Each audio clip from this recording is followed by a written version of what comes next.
Por parte del Colegio de Psicología de Vizcaya, os saludamos y os damos la bienvenida a todas las personas que habéis decidido acompañarnos en esta charla y presentación de un libro titulado El dolor crónico y su cura. Recordaros que esta actividad está enmarcada dentro de las presentaciones que el colegio hace y posibilita a sus personas colegiadas y a otros profesionales de poder compartir con el resto de compañeros pues trabajos, libros o cualquier iniciativa que pueda ser interesante para poder ser vista y escuchada. Y hoy tenemos aquí a David Sojo, que es el autor del libro El dolor crónico y su cura. Él es compañero, es psicólogo sanitario y es experto en dolor crónico. Él ha escrito este libro y bueno, pues ha querido compartirlo con todos nosotros, con lo cual desde el colegio pues muy agradecidos de tu presencia, David, y de que puedas compartir este espacio con todos nosotros y nosotras. Cuando quieras puedes empezar. En un principio la idea para todos es que David haga su exposición y en cualquier momento poder intervenir si hay alguna duda o alguna cuestión a aclarar. Y de todas formas, al finalizar, dejaremos unos minutillos para poder tener este espacio de compartir. ¿De acuerdo? Pues lo dicho, David, es que ricasco y puedes empezar cuando tú quieras. Gracias, Agustín. ¿Qué es el dolor? ¿Cómo definiríais esa sensación tan fea?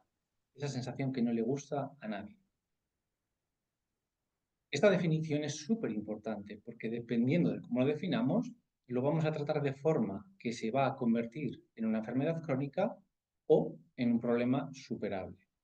Por ejemplo, hay muchas definiciones, pero por ejemplo, una de ellas, la más aceptada, es la de Layas, que nos dice que el dolor es una experiencia sensorial y emocional desagradable asociada o similar a la asociada al daño real o potencial en los tejidos.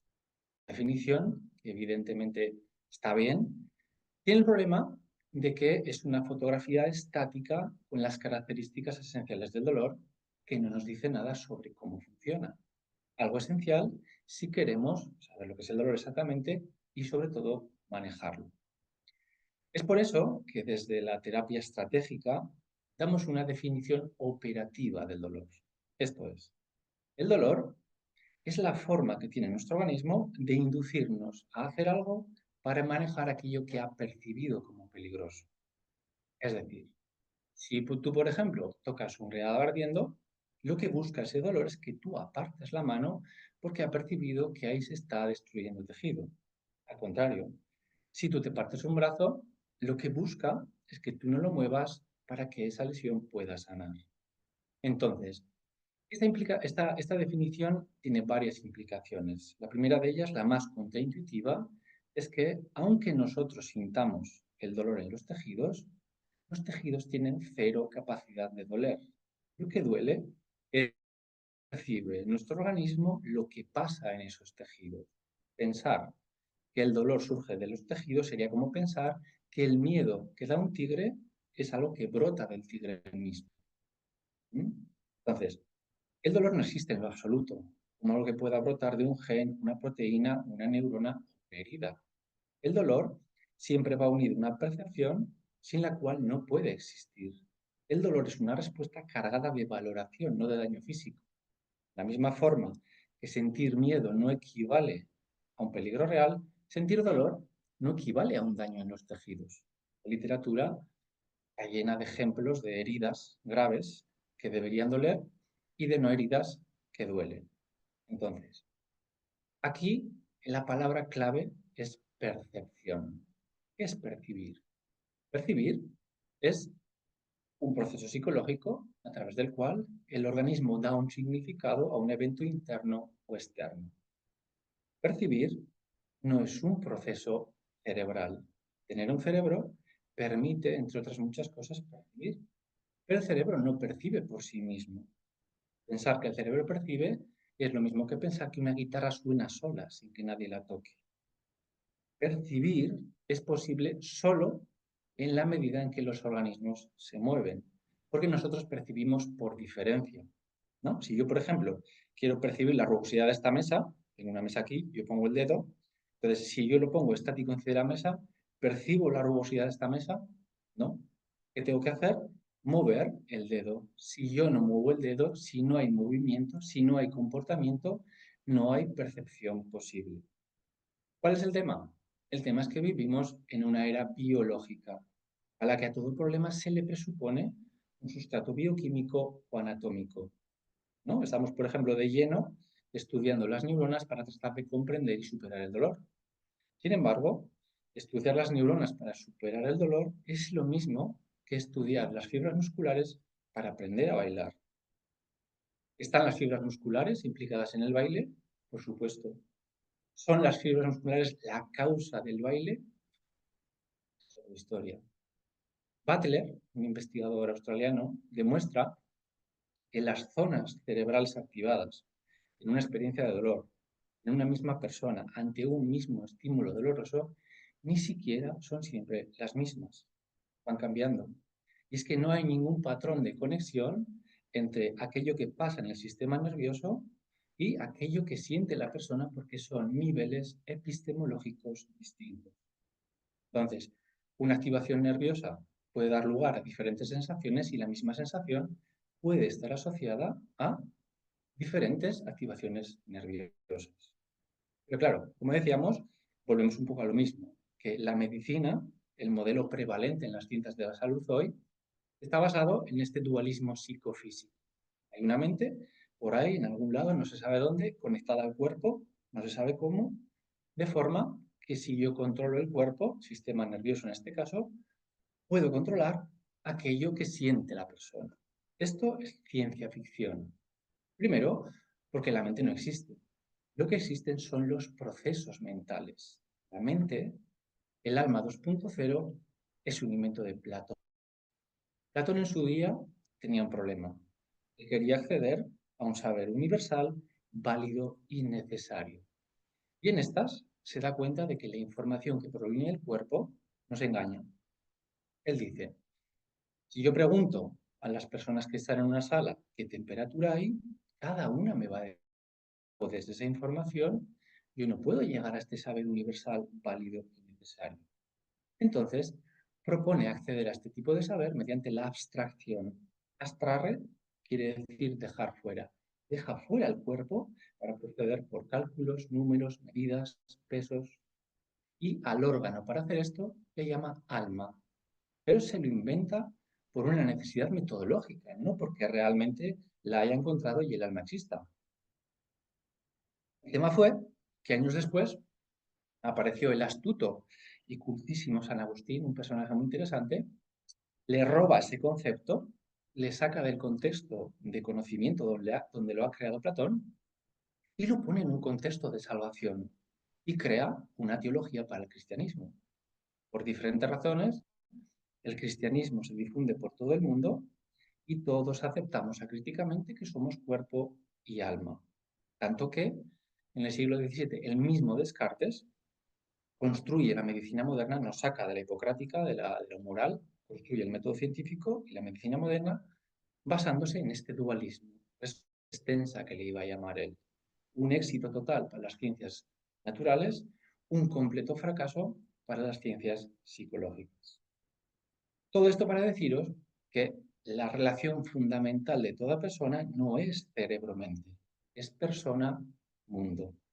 Ese cerebro, si no está en una persona que está en el mundo con el que interactúa, directamente no funciona.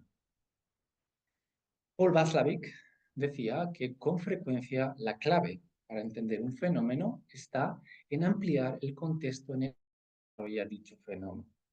Cuando tú atiendes al funcionamiento, cuando haces tú esto con el dolor crónico sin lesión no es una enfermedad, sino que este tipo de problemas se construyen a la medida que la persona va haciendo cosas para tratar de quitárselo de encima.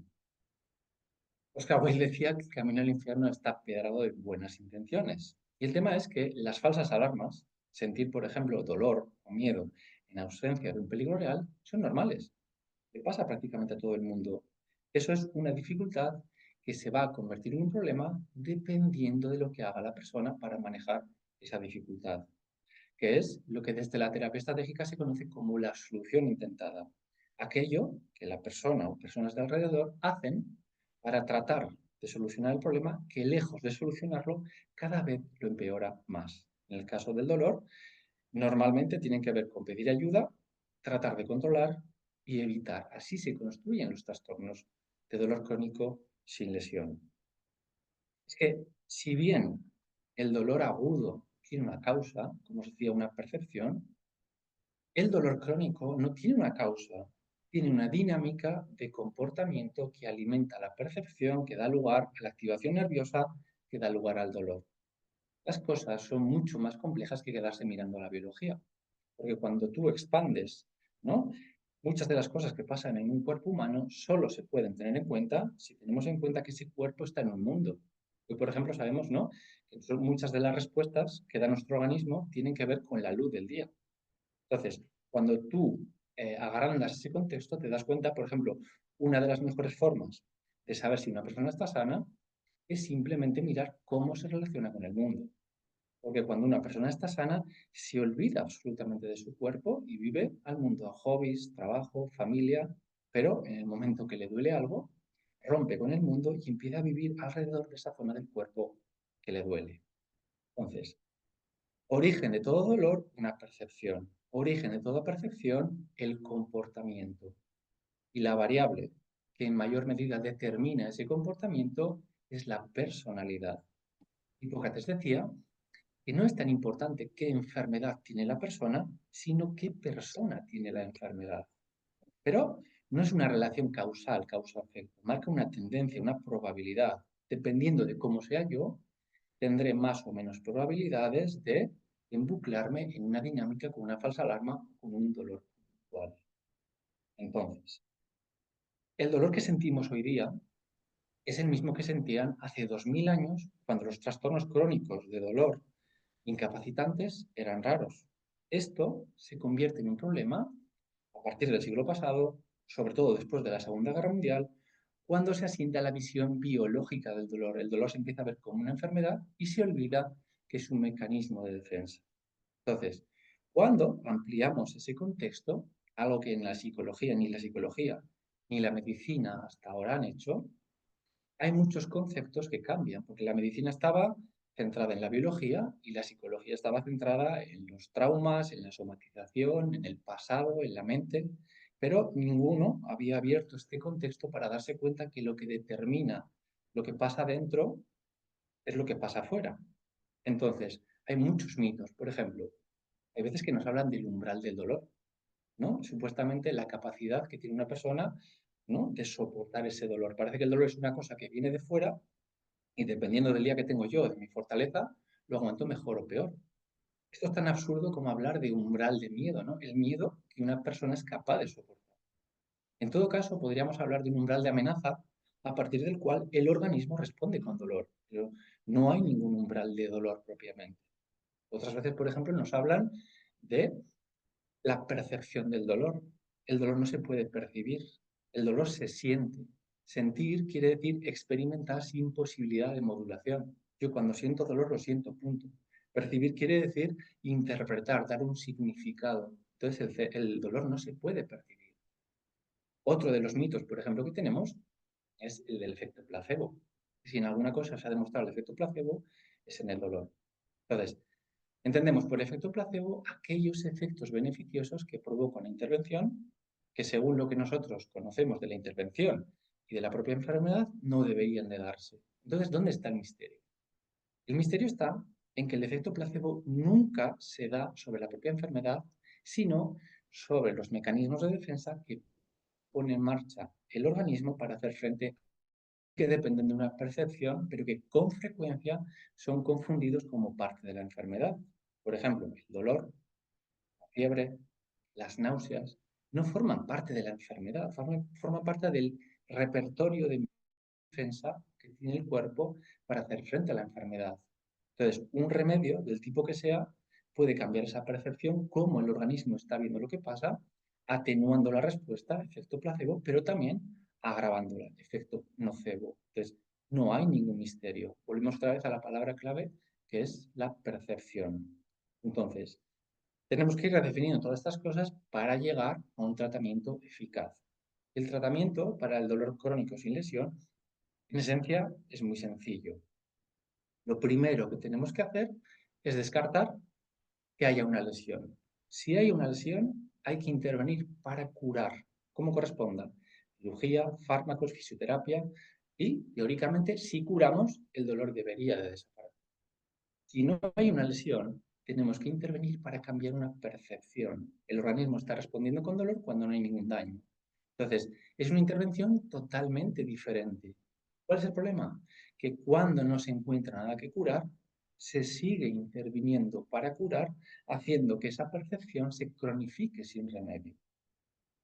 Ese es el gran problema. Entonces, como podéis imaginar, el tratamiento se basa en cambiar el comportamiento, el cómo se relaciona la persona con esa parte del cuerpo que le duele. Siempre que hay una persona con dolor crónico sin lesión, tenemos una persona que se comporta como si en esa parte de su cuerpo pasara algo. Y efectivamente el organismo responde como si pasara algo. Esto se ve muy bien, por ejemplo, en las sensaciones del miembro fantasma, porque nosotros no adquirimos el esquema corporal solamente porque estamos, digamos, yo no sé que mi mano es mi mano solamente porque está unida a mis fibras nerviosas y musculares. Yo sé que es mi mano porque es la mano que llevo utilizando 46 años para coger cosas, para tal. Yo voy sabiendo las posibilidades que mi mano ofrece cuando desde bien pequeño trato de coger cosas y algunas las alcanzo y otras se me escapan. Entonces, el esquema corporal se va construyendo en relación con el mundo. Entonces, si yo hoy pierdo esta mano, esta tarde cuando entre en mi habitación, ¿qué voy a hacer? Voy a seguir buscando el interruptor con la mano que ya no tengo. Entonces, en tanto yo me sigo comportando como si mi mano estuviera ahí, mi organismo va a seguir respondiendo como si mi mano estuviera ahí.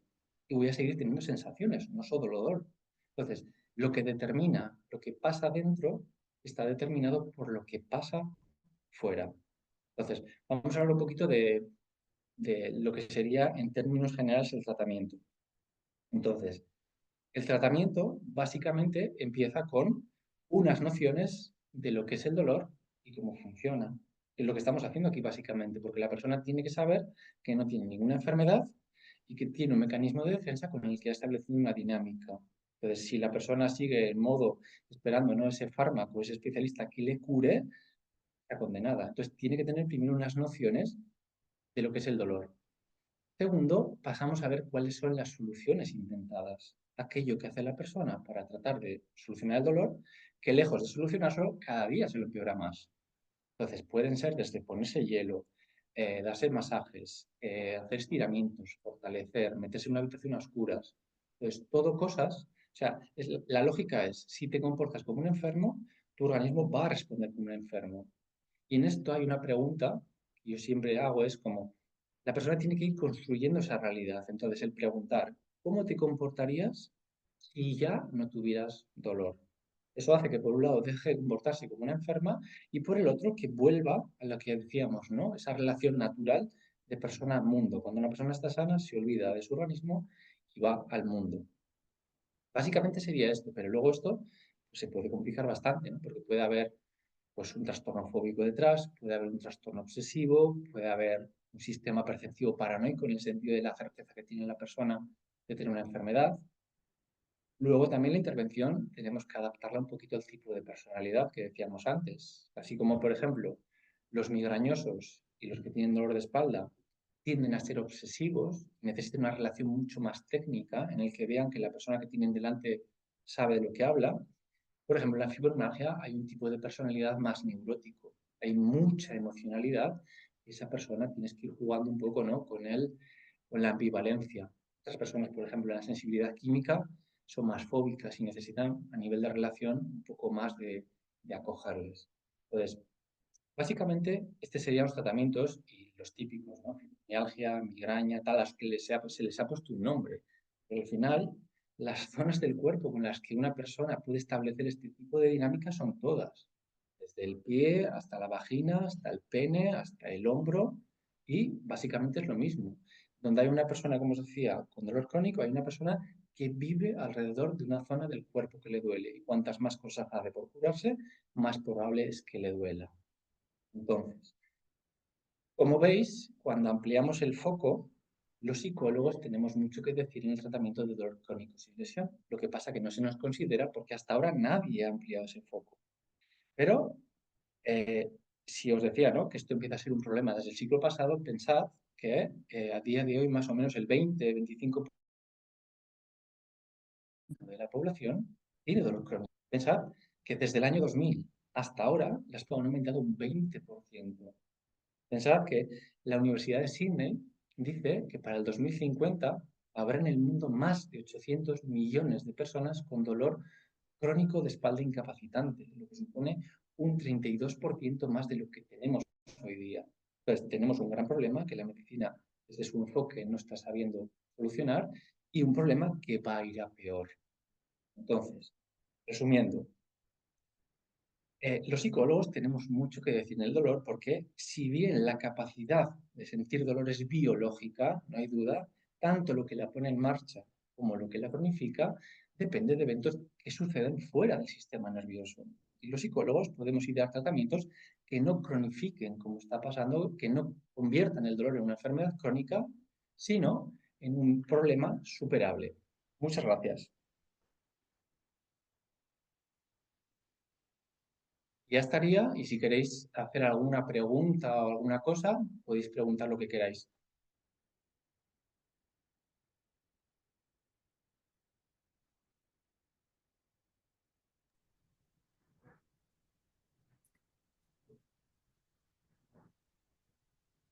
Podéis a través del micrófono o a través del chat podéis hacerle alguna pregunta, que ahora es cuando se supone empieza el momento de compartir.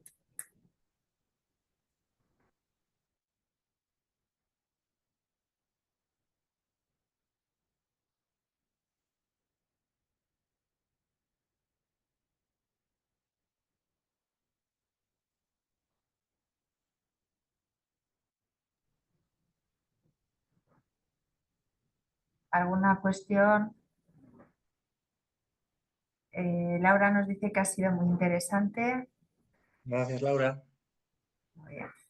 Vamos a aprovechar que tenemos a David para hacerle algún comentario que os pueda ocurrir en vuestro día a día. Como suele decir Nardone, ¿esto es muy bueno o muy malo? ¿Se ha entendido todo o no se ha entendido nada?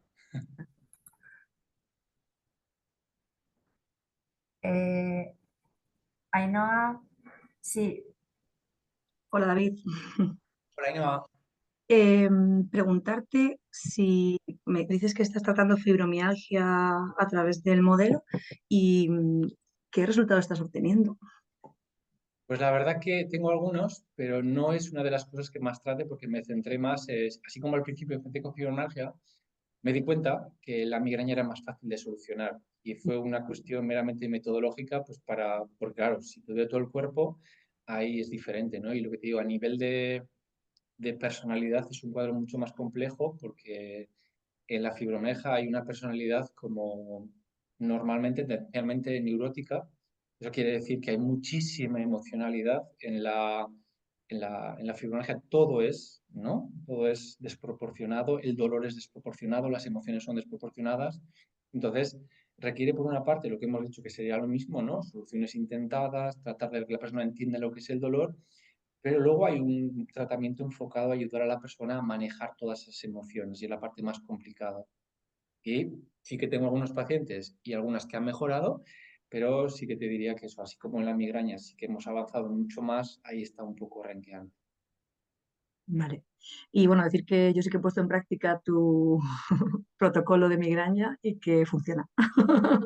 Así para los demás que sepan que funciona de verdad, que lo mejora muchísimo. Gracias, Ainhoa. Nada, hasta luego. Gracias a ti. Hasta luego. Genial. Eva Prudencio ha levantado la mano, no sé si quiere hacer alguna pregunta. De todas formas, sí, ahí tenemos a Eva. Y luego tenemos preguntas también a través del chat. David. Vale. Hola, muchas gracias por la charla, me ha gustado mucho. Y yo quería hacer una pregunta que se parece un poquito a la de la compañera, porque yo trabajo en varias asociaciones de fibromialgia, fatiga crónica y sensibilidad químico múltiple. Entonces, el problema que me encuentro es que eh, como que el mensaje que se da a las personas que están en esa asociación es de persona crónica enferma. Entonces, eso es el mensaje que constantemente están recibiendo, ¿no? Y se refieren a ellas mismas no como usuarias o pacientes, sino como enfermas. Entonces, me cuesta mucho como cambiar ese paradigma. Entonces, no sé si tienes alguna forma como de abordar esto sin directamente decir, mira, esto no es una enfermedad, eh, no es crónico y se puede trabajar para que no se, pues eso. ¿Mm? Ya, ya. Gracias, Eva. Sí, tu pregunta es muy buena porque en realidad pues es un poco vamos a lo mismo, ¿no? Es como Don Quijote contra los molinos. O sea, es imposible porque vivimos en una era biológica en que de entrada a la persona le cuadra mucho más pensar que ella tiene una enfermedad, porque la justifica, porque no puede ser, o sea, lo psicológico está mal entendido, ¿no? Porque tú le dices a una persona que sufrió una enfermedad psicológica, y si no le explicas bien qué quiere decir psicológico, pues piensa que le estás diciendo que se lo inventa o que si quisiera realmente lo podría superar.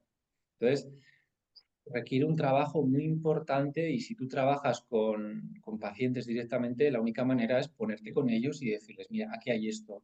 Y luego mi experiencia es que va a haber algunos que se van a interesar y te lo van a comprar y lo van a tratar por lo menos de ver qué hay, y va a haber otros que directamente todo lo que venga por esa línea no lo van a considerar, porque vivimos en esa era biológica que te decía, y no solo es por ello, sino que, digamos, todas las líneas oficiales lo que les venden es eso, es tú estás enferma. Pero piensa, ¿no? Que si la medicina es el modelo prevalente, la medicina, si no hay nada que curar, si no hay nada enfermo, no puede intervenir. O sea que para la medicina tiene que tener una enfermedad, porque si no, no puede intervenir. Entonces no consideran cualquier otra posibilidad. Como te digo, no es trabajar pico y pala con ellos, pero es muy complicado. Sí, es bastante complicado, la verdad. Sí, Bueno, lo iré haciendo poco a poco y a ver eso, a perfecto. ver qué tal. Muchas gracias. A ti. Muy bien, David, tienes preguntas a través del chat. Vale. No sé si lees bien o quieres que te haga Sí, lo yo. leo, sí. ¿Qué tipo de intervención propones? ¿Terapia cognitivo-conductual? ¿La ACT? No, claro, la que propongo es la terapia estratégica, que es desde donde trabajo yo y desde donde se desarrolla este modelo, ¿no? Viene a decir, ¿no? Que los problemas no están tanto dentro de la persona, ni a nivel mental, ni a nivel biológico, sino en la relación que tiene con el mundo, que es básicamente lo que proponemos también para tratar otro tipo de problemas psicológicos. Entonces, el enfoque es el estratégico, sí. ¿Puedes poner un ejemplo simple de tratamiento de dolor persistente en la persona oncológica? Cuando una enfermedad oncológica ya estamos en un escenario diferente porque hay una lesión. Entonces, como decía antes, lo primero es descartar que hay una lesión. Si hay una lesión y hay dolor, es que el organismo está funcionando bien. O sea, te puede doler, es una enfermedad, hay que tratar la oncología, pero no podemos considerar, o sea, este tratamiento está hecho para aquellos trastornos de dolor como la migraña, como la fibromialgia, algunos dolores de espalda, otro tipo de dolores donde no hay causa física. En una causa física, ahí ya se trata de curar. Y luego se podría ver, ¿no? Porque hay casos en los que puede ser que digamos que la lesión o la afección que tiene esa persona no justifica ese nivel de dolor y se podría hacer algo. Pero cuando estamos hablando de oncología y hay lesión, ahí estamos hablando de un escenario diferente. Vamos a ver, repetir respecto a la fibromialgia. Sí, me piden repetir la personalidad que hay detrás de cada uno de los cuadros más normales. Detrás de la migraña suele haber tendencialmente son obsesivos, esa tendencia al control, de ahí que se embuclan con el dolor de cabeza. En la fibromialgia tiene un perfil más neurótico, ¿no? Que quiere decir que hay una gran emocionalidad de una persona que sufre mucho por todo, que todo le afecta mucho. Entonces, claro, el dolor también es acorde a eso, ¿no? El dolor también es acorde a esa emocionalidad. En el dolor de espalda también tendencialmente son obsesivos. ¿Por qué? Se embuclan, ¿no? ¿Por qué me dolerá? ¿Por qué no me dolerá? Empiezan a hacer cosas, empiezan a fortalecer y está esa tendencia al control. Y he dicho, en En la SQM también he dicho, hay tendencialmente, según los estudios, son fóbicas. Primero porque ellas pueden tener un perfil fóbico, pero también porque todas las guías oficiales les recomiendan evitar todo aquello que les provoque sensaciones. Entonces uno no sabe muy bien, ¿no?, si esa tendencia evitativa viene de ellos o tiene que ver con las guías oficiales. Y ¿conoces a Arturo Goicoechea? Sí, también te va. La diferencia con Arturo Goicoechea es que Arturo reduce a biología, ¿no? Piensa que todo es un cerebro autónomo que está ahí dentro y, ¿no? Yo, por ejemplo, no comparto el famoso error evaluativo, ¿no?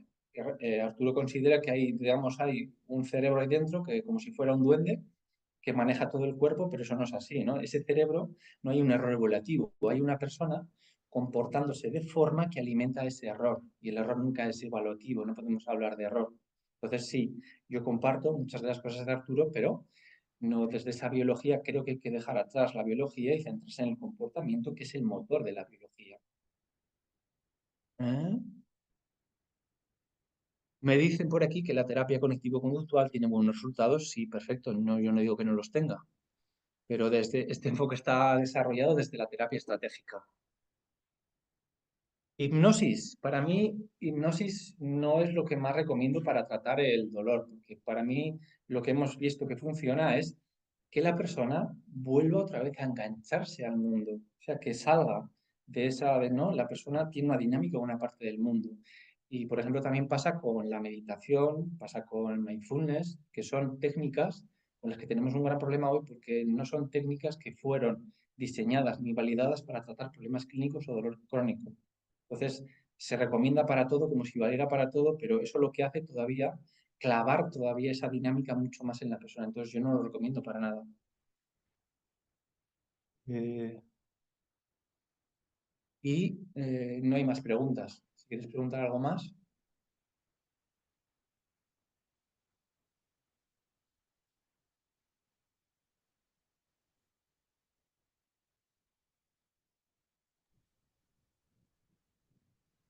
¿Alguna pregunta más? ¿Algún comentario que queráis compartir?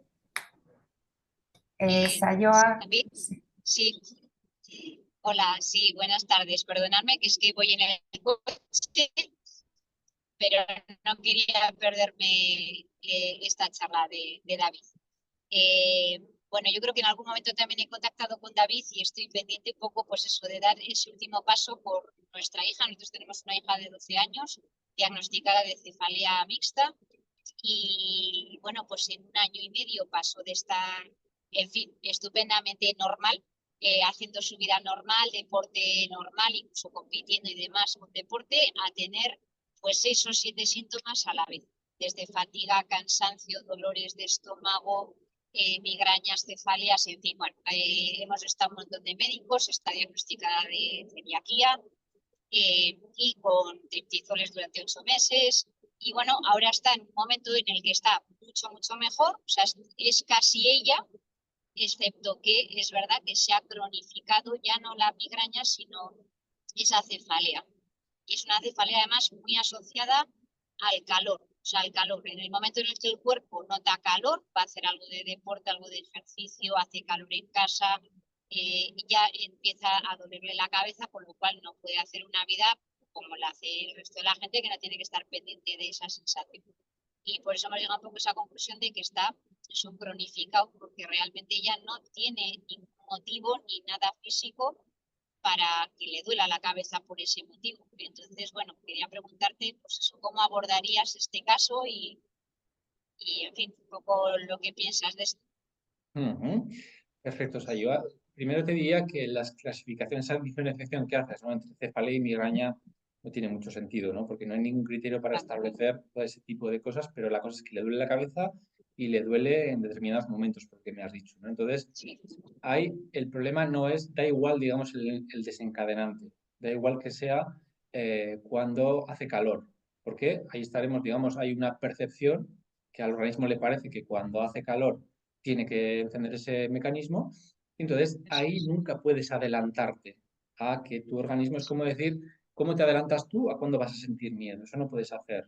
Entonces, ella tiene que, sea cual sea el desencadenante, tiene que centrarse en cómo responde cuando tiene dolor de cabeza, porque lo que tiene que conseguir es poco a poco demostrarle a su organismo que esa respuesta que está poniendo en marcha no procede. Entonces tiene que ir poco a poco, no tanto tratar de adelantarse a cuando le va a doler, sino manejar cuando le viene de forma que su organismo vaya poco a poco aprendiendo que esa respuesta no procede. Y eso habría que ver un poco, ¿no? Saber un poquito más lo que hablaba antes, ¿no? De las soluciones intentadas, qué hace ella, qué está haciendo, ¿no? Para tratar un poco de ayudarla a romper esa dinámica. No sé si te he respondido. Vale, sí, es que realmente es lo que creemos que le faltaba ahora un poco, pues eso, esa herramienta que aunque tú le intentas explicar, pues que no tiene motivos para que le duela, porque realmente no los tiene, pero claro, ya responde como lo que respondería cualquiera, pero me duele, claro, y tú dices, ya sé que te duele, en fin, es un poco eso, ¿no? El encontrar un poco, pues eso, esa estrategia que dices tú para decir, pues eso, esto no procede y no tengo que responder así. Claro, pero no le expliques porque en esa parte de tu organismo donde se maneja el dolor, el dolor no es una respuesta, o sea, no es una respuesta racional, Ya, es una emoción. ya, Una emoción es competencia ya, sin comprensión. Entonces, más que explicárselo a su organismo, se lo tiene que demostrar y se tiene que ir cambiando el comportamiento. Es digamos, lo que alimenta eso, es la percepción, esa, la idea que tiene su organismo es el comportamiento, no el que hace ella cuando sí, le pasa eso. vale. Vale, pues bueno, hablaré con ella, que estamos camino de casa además, Vale, y bueno, pues creo que eso, que es lo que toca ahora, abordar todo esto, pues para que vuelva, pues eso, a olvidarse de todo esto, ya habiendo eso, quitado todo el tema del problema físico, que ya está descartado. perfecto. Muy bien, muchas A gracias. ver qué tal. A ti. Muy bien. ¿Más comentarios?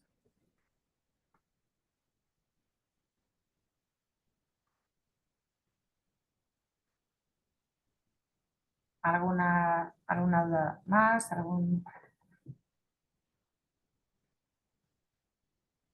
Como os digo, podéis hacerlo a través del chat o a través con el micro, con audio, como queráis.